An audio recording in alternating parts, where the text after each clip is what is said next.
Welcome to Restoria, your cozy corner for gentle bedtime stories. My name is James and I'll be your host tonight. Every night, we bring you peaceful tales designed to calm your mind and help you drift off into a deep, restful sleep. So snuggle in, close your eyes, and let the story begin. The story tonight is called Clay and Quiet. Chapter 1. The Potter and the River. In the quiet village of Willowmere, the days moved like the slow bend of the river that cradled it. The morning mist curled along the cobbled paths, and the willows whispered to each other in soft sighs. And tucked right against the curve of the riverbank, where the stones stayed warm from sun and memory, was a little stone workshop. Its windows were always fogged with the breath of the kiln, and the doorway leaned open to the smell of earth and sweet, smoky clay.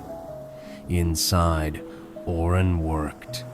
Oren had lived by the river for as long as anyone could remember. Some said he had been shaped by the place itself, the patience of the river in his voice, the sturdiness of the stones in his hands, the kindness of the willows in his laugh. He didn't hurry, he didn't shout. He listened to the clay, to the river, to the slow hum of the world turning. Each morning, Oren began the same way. He lit the kiln with dry moss and twigs, fed it with careful handfuls of wood, and sat at his wheel as the first fingers of sunlight stretched across the river. Today, though, was different. Today, he would not make pots for grain or vases for flowers. He would make something that asked for nothing, small statues, shaped only for comfort, figures to hold in your hand when the day had been too long, shapes to tuck into the pocket of your heart. He pressed his palms into the cool lump of clay, feeling it sigh against his skin. Not far away, a pair of eyes watched him. Lena, a quiet girl with hair the color of autumn fields, sat cross-legged beneath the biggest willow. She often wandered down to the river in the mornings, drawn by the steady pulse of Oren's wheel, the hiss of the kiln, the soft rhythm of his song. She didn't speak. She didn't need to. Oren knew she was there, just as he knew when the river changed its tune or when the rain was about to fall. He glanced up once, smiled a small smile, and returned to his work. The first piece he shaped was a fox, curled tight into itself, nose tucked beneath its tail. The clay bent willingly under his fingers, smoothing and rounding as if it had always wanted to be exactly that. The second was a pair of cupped hands, so delicate that when he set them on the table to dry, they seemed ready to lift the next breeze that passed. The third was a tiny crescent moon, cradled in a tangle of branch-like curveza nest for dreams. As he worked, the village woke. Children passed by on the way to lessons, baskets slung over their backs. An old woman with a red scarf waved as she carried a loaf of bread still warm from her hearth. A fisherman paused at the bridge, tipped his hat, and listened for a moment to the soft pat-pat of clay on skin. They did not linger long, just enough to catch a piece of the quiet that spilled from the workshop like warm smoke. By midday, Oren had shaped 7 statues. 7, because 7 was the number of the river bends, and the river knew more about time and patience than any man.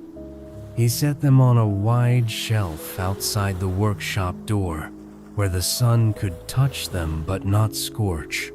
Beside them, he placed a wooden sign carved with 3 simple words: "To rest beside."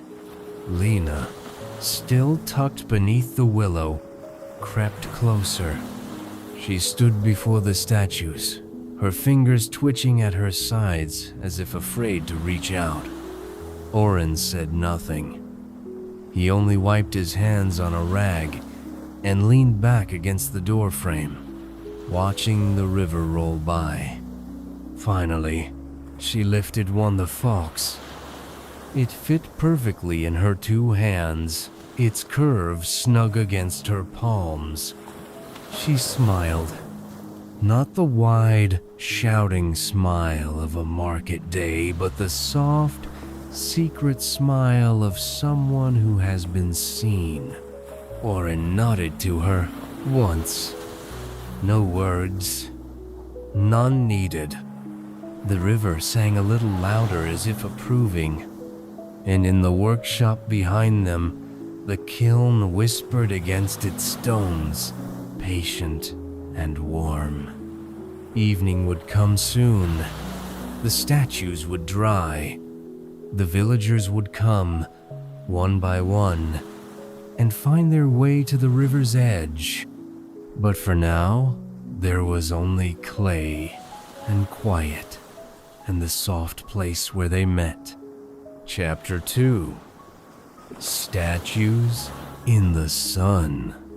The afternoon in Willowmere drifted by the way a feather crosses still waters low, steady, almost without sound. The statues on Oren's shelf began to dry under the warm touch of the sun, their clay skin turning from deep riverbed brown to a softer, earthen hue.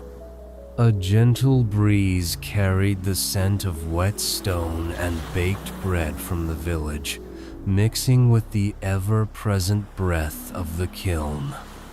Lena stayed. She didn't sit under the willow anymore. She sat close, cross-legged on the smooth stones just outside the workshop, her small fingers tracing lazy shapes into the dust while she watched the statues grow lighter in color. Oren worked nearby, tending the kiln, turning bowls and jugs that waited patiently for their fire. His wheel whispered in circles, steady and sure. The villagers began to return. Not in crowds. Willowmere never moved in crowds, but in ones and twos.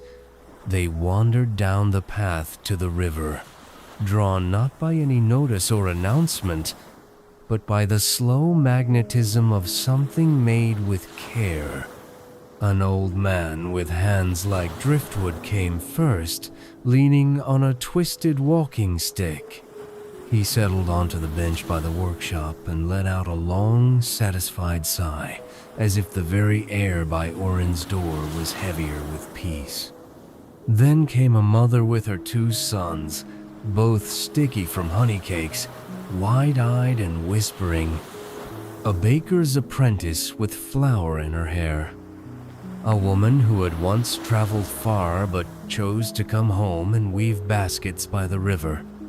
Each visitor paused before the statues. Each chose one to sit beside. No one took the statues away. That was not their purpose. They were simply there to rest beside. Lena watched, wide-eyed, as the villagers approached the shelf. Some reached out a careful hand, fingers brushing the fox's tail or the edge of the tiny moon. Others simply sat nearby, as if the closeness alone was enough to mend the frayed threads of their day. Oren said nothing. He let the clay speak for him. As the sun lowered, turning the river to melted gold, something strange and wonderful happened. the statues began to hum. Not with noise, but with presence. The kind of feeling you get when a cat purrs in your lap, or when a loved one places a steady hand on your shoulder. Lena felt it first. A weight in her chest that wasn't heavy, it was full. A warmth that made her sit up straighter, breathe deeper. Others felt it too. The old man closed his eyes and smiled. The mother laughed softly as one of her sons tucked himself against the statue shaped like a sleeping hare. Oren wiped his hands on a cloth and stepped outside, standing quietly among them. He didn't say a word. He only watched as the village found itself wrapped in the hush of clay and sun and river. Beside him, Lena tugged his sleeve. He leaned down. "Can the statues stay?" she asked in a voice so small, the river almost carried it away. "They were always meant to stay," Oren said. She smiled again, the small, true smile that needed no audience.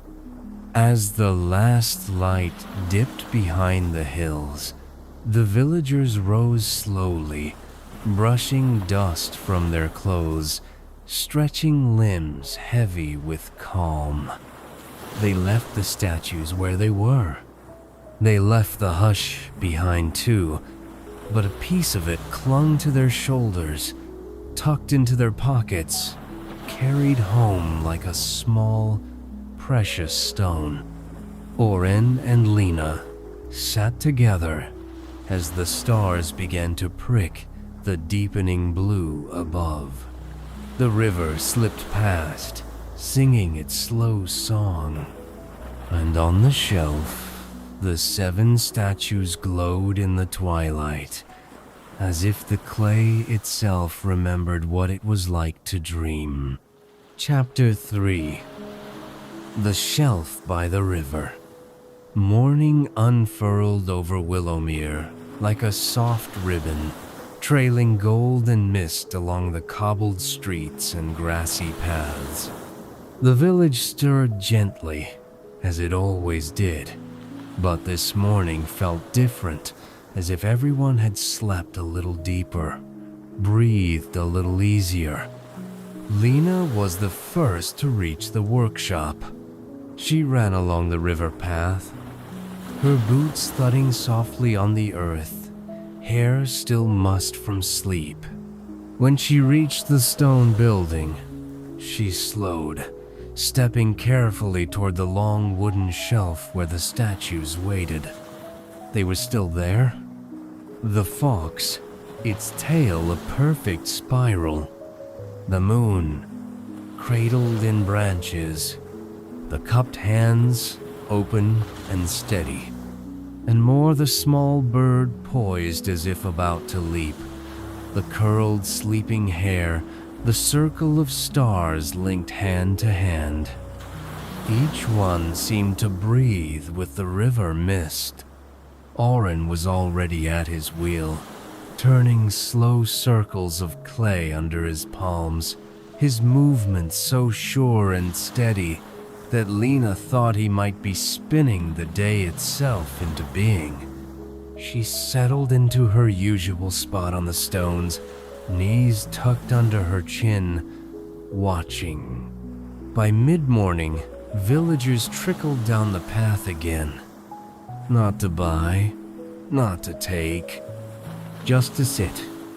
It became a kind of quiet ritual. The baker's apprentice arrived first, a small loaf tucked under one arm. She placed it carefully at the base of the shelf, an offering of sorts, before sitting cross-legged beside the sleeping hare. A fisherman came next, setting down a folded paper boat beside the circle of stars. Even the Mayora kind, round man who usually moved with a bustler arrived carrying a small woven mat, which he laid out carefully before sitting near the fox. Oren said nothing. Lena said nothing. No one needed to. The shelf had become something more than a place to leave statues. It had become a place to leave burdens. Worries unwound here. Sadness softened. Hope, that small, stubborn flame, flickered a little brighter in the hearts of those who sat by the river. As the morning deepened into afternoon, children arrived with their lessons finished. They brought ribbons and polished stones, tucking them gently around the statues' bases. Some drew picturesque crayon suns and stick figure animals and tucked them under the fox's tail or between the moon's branches. It wasn't a shrine. It wasn't a temple. It was something simpler and in some ways more sacred. It was a place to breathe. Toward evening, a gentle rain began to fall, soft as a sigh against the stones. The villagers lingered under the wide arms of the willows, reluctant to leave. Lena stayed too, tucked beneath Oren's large umbrella, both of them watching as the statues blurred and glistened under the silver droplets. "Will they melt?" Lena asked after a while, voice small. Oren shook his head. "They've been fired," he said. "They've already walked through the fire and come out stronger." Lena thought about that for a long time. Maybe people were like that too. When the rain stopped, the air smelled sweet off earth and river and new beginnings. The villagers drifted home, lighter than before. Oren gathered the little offerings, the paper boats, the ribbons, the crayon sun sand, placed them in a wide clay bowl near the door. "For remembering," he said simply. Lena helped, her fingers careful as she tucked each treasure into place. Night fell slowly. The kiln's breath rose in a steady ribbon of smoke against the stars, and the shelf by the river stood quiet and sure, holding its small statues and the whispered wishes of a village learning, day by day, how to rest. Chapter 4: When the River Listens. That night, Willowmere was wrapped in a velvet hush. The rain had washed the air clean, and the river slipped past with a soft, steady murmur. Lanterns glowed faintly along the cobbled paths, their light caught and scattered in the puddles left behind. Inside the workshop, Oren sat by the low fire, mending a crack in an old pot that had seen more seasons than some villagers had lived. Lena curled up in the big chair by the hearth, a blanket around her shoulders, her eyes heavy with the kind of sleepiness that feels almost like dreaming. Neither spoke. The silence was easy. Outside, the shelf stood under the open stars, statues gleaming faintly in the damp night. Something stirred. It wasn't a noise exactly. More a feeling like the river had shifted its weight, like the trees had leaned in to listen. Lena sat up, pulling the blanket tighter. "Did you hear that?" she whispered. Oren set down the pot carefully. "The river is listening tonight," he said, voice low and sure. They stepped out into the cool air, the mist curling at their ankles.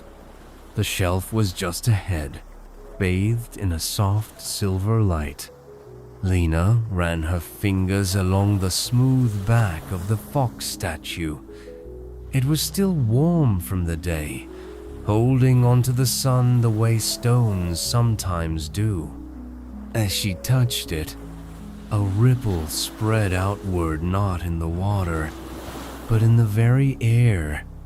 The fox shimmered, not brightly, not loudly, just enough that for a moment, Lena could have sworn she saw it breathe. She gasped and looked up at Oren. He only smiled, the corners of his eyes crinkling in the soft light. "They're listening too," he said. "The statues?" He nodded. "Clay remembers," he said. "It remembers the hands that shaped it, the breath of the kiln, the hopes tucked into its curves, and sometimes, when the world gets quiet enough, it breathes back." Lena pressed both hands against the fox now, feeling the steady thrum of it beneath her palms. Others had come, quietly, as if drawn by the river's new song. Villagers appeared along the paths, some barefoot, some carrying small lanterns, their faces soft with wonder. They gathered around the shelf, not crowding, but circling it like a living heartbeat. No one spoke. No one needed to. The statues shimmered again, a slow, pulsing glow like embers breathing in the dark. One by one, the villagers reached out. Hands brushed the tiny moon, the sleeping hair, the cupped hands holding invisible gifts. Each touch wove another thread into the night's hush until the air itself seemed thick with tenderness. Lena looked up at Oren, her eyes wide. "Is it magic?" she asked. He thought for a moment. "Maybe," he said. "Or maybe it's just remembering." The river shifted again, a deeper sigh through the reeds. The stars pressed closer. The statues glowed a little brighter, and Willowmere, that small, sleepy village at the edge of the river, found itself wrapped in something softer than any dream, something made of hands and clay and the quiet miracle of being seen. When the villagers drifted home, they left lighter, carrying an invisible warmth tucked behind their ribs. Lena stayed a little longer, sitting cross-legged on the damp stones, watching the statues breathe. Oren stayed too, standing watch, like the old trees lining the water. When they finally turned to go, the fox statue's eyes seemed to glint in the starlight, just for a moment. And Lena knew without doubt, without fear, that the river, the statues, and the quiet would always be there, waiting. Whenever the world grew too loud, whenever hearts grew too heavy, the shelf by the river would still be there, listening, breathing, remembering. Chapter 5. Lena's Little Statue. Morning sunlight crept across Willowmere, thin and gold, like a ribbon unspooling through the mist. The village stirred slowly, as it always did. But today, a new kind of excitement buzzed in the air. Quiet excitement, like a secret known by every heart. At the workshop by the river, Oren opened the wide wooden door and let the breeze carry out the scent of clay and last night's embers. He found Lena already waiting, perched on the bottom step, her hands clasped around something wrapped in cloth. She looked up shyly. "Can I try?" she asked.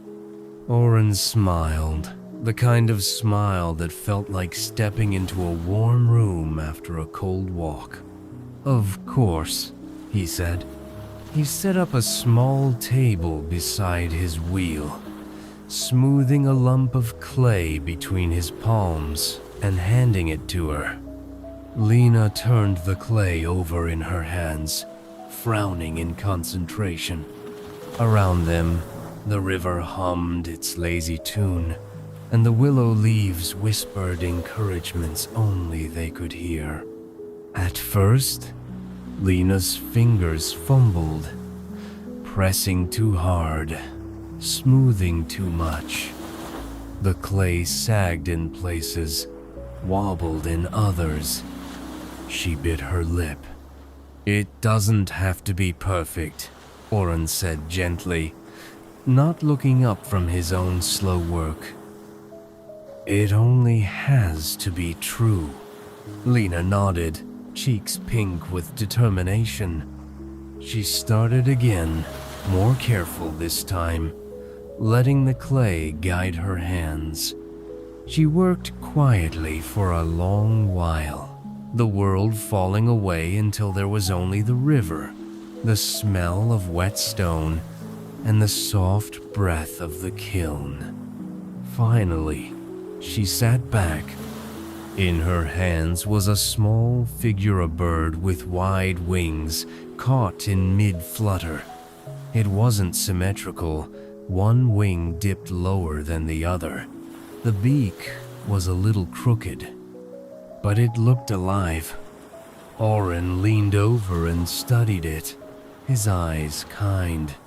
"Beautiful," he said simply. Lena beamed. Together, they set it on a wooden board to dry beside the others, the fox, the moon, the cupped hands. The villagers began to arrive, one by one, drawn by the river, by the statues, by the quiet hush that had settled like a blanket over Willowmere. Today, though, their eyes caught on Lena's little bird. It looked so hopeful, so ready to leap.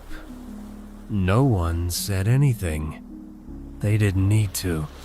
One by one, they placed small tokens around it.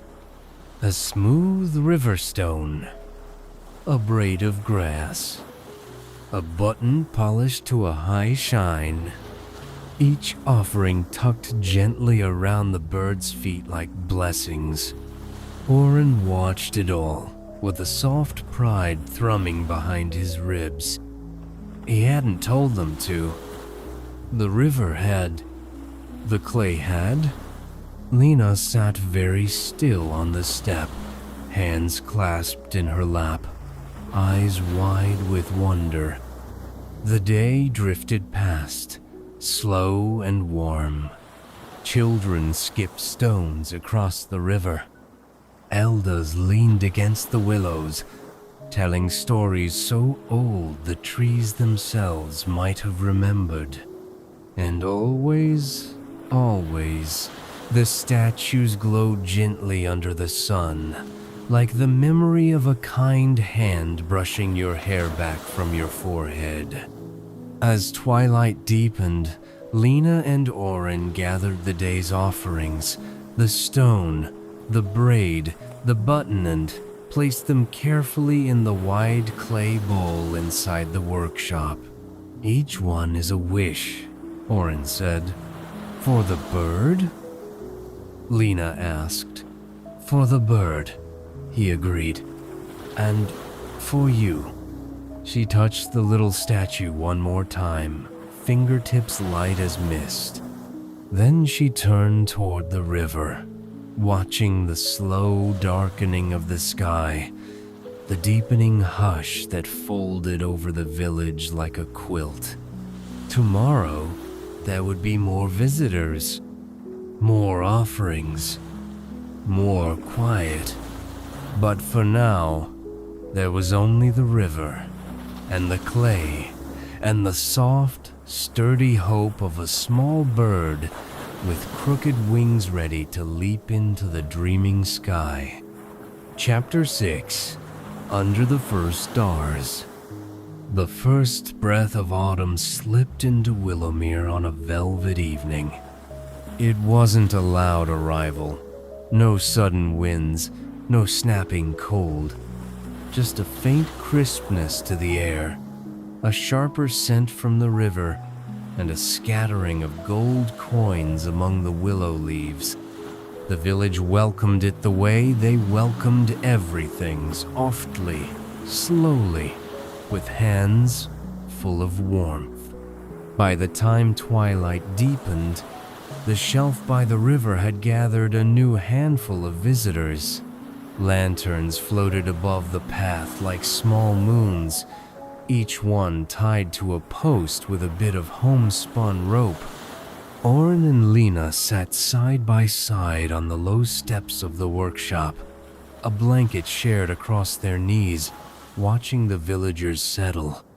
Tonight, something was different. The statues, which had always seemed to hum with quiet presence, now seemed almost to listen harder, as if the coming change in season stirred them too. The fox statue caught the last rays of sunlight, casting a long, curved shadow across the river stones. The little bird, Lena's bird, stood among offerings that had grown in number, more polished stones, woven bracelets, a shell so delicate it seemed to hum when the breeze brushed it. As the stars blinked awake, a hush fell over Willowmere, deeper than any before. Oren stood slowly, moving to the shelf. Lena followed, heart thudding quietly in her chest. Without a word, Oren lifted the fox statue and carried it to the river's edge. The villagers parted, forming a path for him. At the water, he knelt and placed the fox gently onto a flat stone that jutted out into the slow current. He stepped back. The fox sat there, solid and small against the vastness of the river. The water lapped at its stone, but it did not wobble. It stayed, as steady as the river itself. A slow, wordless murmur rose among the villagers, not speech, not song, just the shared breath of people who understood something sacred had been offered. Oren returned to the shelf and lifted the moon next. Lena watched, wide-eyed, as he carried it to another flat stone farther down the riverbank, cradling it with the same careful hands he used to shape his clay.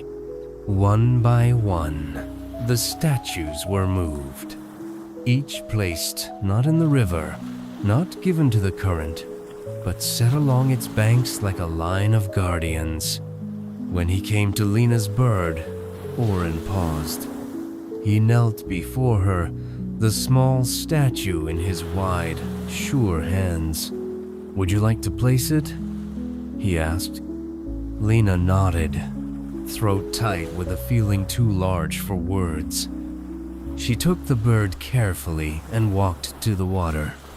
She chose a stone just above the soft rush of the Carenta stone, where reeds bowed low and the sky reflected back the first stars. She set the bird down gently, her fingers brushing its wings one last time. When she stepped back, the village seemed to exhale all at once. The river caught the stars and held them, trembling. The statues caught the wishes tucked inside them and let them shine. No one spoke. There was no need. Lena slipped her hand into Oren's. Together they stood and watched as Willowmere's dreams lined the riverbank, sturdy and small and shining. The night deepened. Lanterns swayed in the cooling breeze.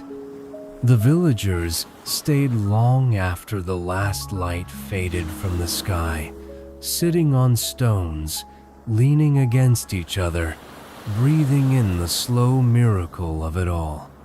The shelf by the workshop stood empty now, but not abandoned.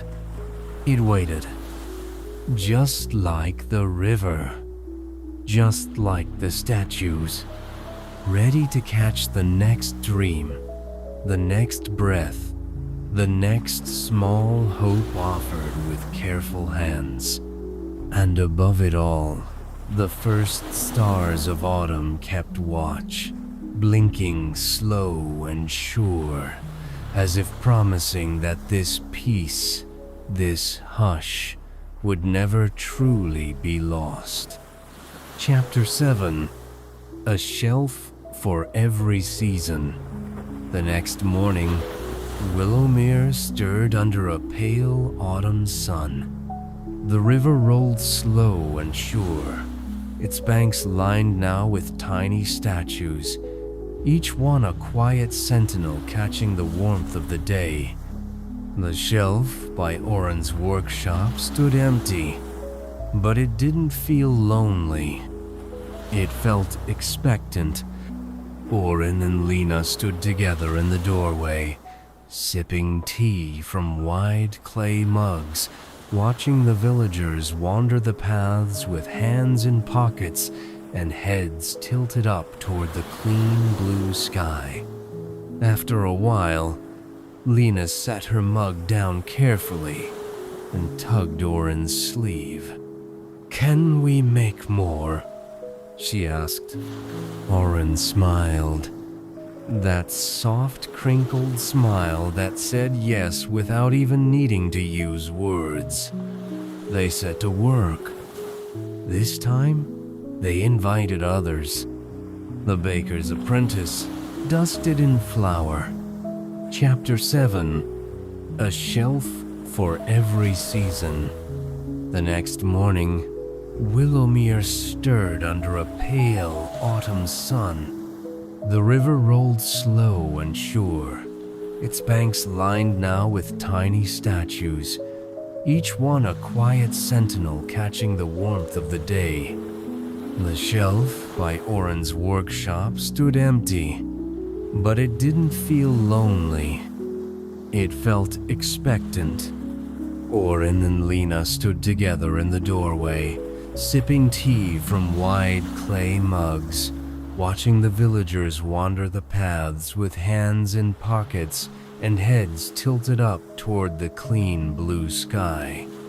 After a while, Lena set her mug down carefully and tugged Oren's sleeve.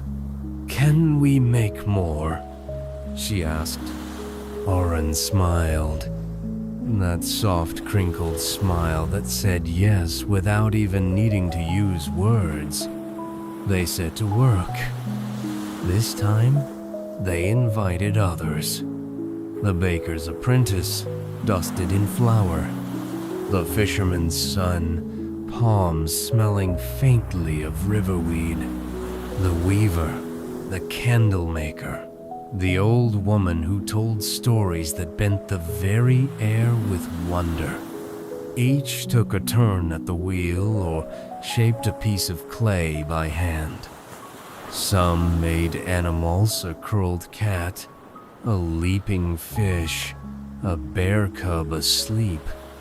Some made strange shapsahat tucked inside a nest, a spiral shell large enough to hold a whispered wish. Some simply let the clay guide them, ending up with figures no words could name, but that fit perfectly into the poem. The workshop buzzed with a low, warm energy. Laughter wove through the windows. The river leaned in, catching snatches of it and carrying it downstream. By evening, the shelf was full again, not just with Oren's hands or Lena's, but with 100 touches, 100 small dreams pressed into earth and fire. The villagers sat together by the river, watching the shelf glow in the last light of day. Oren lifted his mug in a small, silent toast. the village lifted theirs too.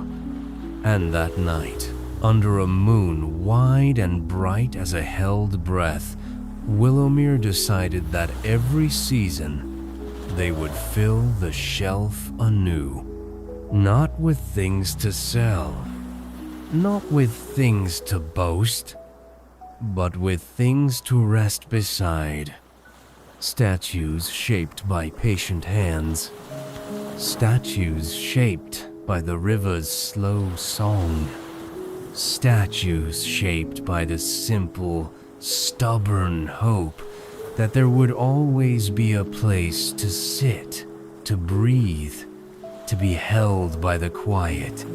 Lena sat cross-legged on the warm stones, a new little bird tucked into her lap, this one, with wings stretched wide, ready for flight. Oren leaned against the doorway, arms crossed, heart full. And as the village drifted into dreams, the river carried their peace outward, past the fields, past the willows, past the edges of all their knowing, out into a world that needed soft places too. And the shelf stood ready, always ready, always waiting for the next hands, for the next dreams, for the next slow, beautiful breath. The fisherman's son, palms smelling faintly of riverweed, the weaver, the candle maker, the old woman who told stories that bent the very air with wonder. Each took a turn at the wheel or shaped a piece of clay by hand. Some made animals, a curled cat, a leaping fish, a bear cub asleep. Some made strange shapes, a heart tucked inside a nest, a spiral shell large enough to hold a whispered wish. Some simply let the clay guide them, ending up with figures no words could name, but that fit perfectly into the palm. The workshop buzzed with a low, warm energy. Laughter wove through the windows. The river leaned in, catching snatches of it and carrying it downstream. By evening, the shelf was full, again not just with Oren's hands or Lena's, but with 100 touches, 100 small dreams pressed into earth and fire. The villagers sat together by the river, watching the shelf glow in the last light of day. Oren lifted his mug in a small, silent toast. The village lifted theirs too. And that night, under a moon wide and bright as a held breath, Willowmere decided that every season they would fill the shelf anew, not with things to sell, not with things to boast, but with things to rest beside. Statues shaped by patient hands, statues shaped by the river's slow song, statues shaped by the simple, stubborn hope that there would always be a place to sit, to breathe, to be held by the quiet. Lena sat cross-legged on the warm stones, a new little bird tucked into her lap, this one, with wings stretched wide, ready for flight. Oren leaned against the doorway, arms crossed, heart full. And as the village drifted into dreams, the river carried their peace outward, past the fields, past the willows, past the edges of all their knowing, out into a world that needed soft places too. And the shelf stood ready, always waiting